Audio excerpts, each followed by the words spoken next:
வணக்கம். இன்று திருக்கார்த்திகை தீப திருநாள்.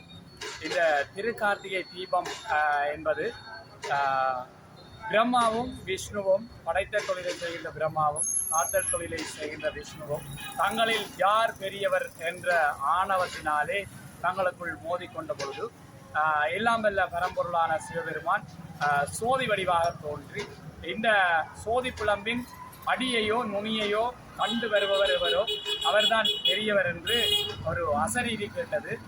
உடனே பிரம்மா அன்னபட்சி வடிவமெடுத்து முடியை தேடியும் திருமால் என்று சொல்லப்படுகிற விஷ்ணு பன்றி வடிவமெடுத்து நிலத்துக்கு கீழே அடியை தேடியும் சென்று கொண்டிருந்தார்கள். இது மாதங்களாகி வருடங்களாகி யுகங்களாக இவர்கள் தேடிக்கொண்டிருக்கிறார்கள். ஆனால் 7 உலகங்களையும் கடந்து அந்த சோதி புலம்பு கடந்து நின்றது. இது ஒரு மாசி மாதத்திலே தோன்றிய இந்த சோதி புலம்பானது இந்த பிரம்மா அடிமுடி தேடின கதையிலே இந்த ஒரு கார்த்திகை இந்த மார்கழி மாதத்திலே இந்த மன்னிக்கவண்ணன் கார்த்திகை மாத இந்த தீப திருநாளில் தான் இந்த சோதி புலம்பானது இந்தியாவில் இருக்கின்ற அக்கினி தலம் என போற்றப்படுகின்ற திருவண்ணாமலையிலே இந்த சோதி புலம்பு ஒடுங்கிய இடம்தான் திருவண்ணாமலையாக சொல்லப்படுகிறது. அங்கே இருக்கிற இறைவனை அந்த தலத்தை நாங்கள் அக்கினி தலம் என்று சொல்லுவோம்.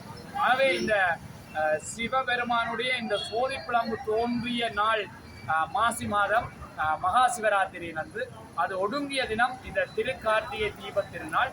இது முருகப்பெருமானுக்குரிய ஒரு சிறப்பான நாளாக முருகன் ஆலயங்களிலே நேற்றைய தினம் குமாராலய தீபம் ஏற்றப்பட்டது.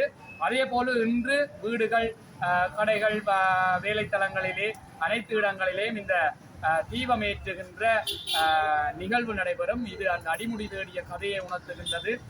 இறைவனே எல்லாவற்றுக்கும் பெரியவர் என்பதும் இந்த கார்த்திகை மாதங்களிலே விஷ ஜந்துக்கள் பரவுவதனால் தேங்காண்ணை விட்டு இந்த தீபங்களை ஏற்றுகிற போது இந்த விஷ ஜந்துக்கள் அழிவதையும் ஒரு தத்துவமாக சொல்லுகின்ற ஒரு நிகழ்வு காணப்படுகிறது. ஆகவே தமிழர்கள் வாழுகின்ற எல்லா பிரதேசங்களிலும் இந்த கார்த்திகை தீப திருநாளானது எங்களுடைய நாடுகள் இலங்கையில் மட்டுமல்ல இந்தியாவில் மிக சிறப்பாக நடைபெறும். அதே போல புலம்பெயர்ந்த நாடுகளிலும் இந்த நிகழ்வுகள் இப்பொழுது சிறப்பாக நடைபெறுகின்றது. இதில் பல தத்துவங்களை உணர்த்தியிருக்கின்றது. எல்லாவற்றுக்கும் மேலான பரம்பொருள் சிவபெருமான்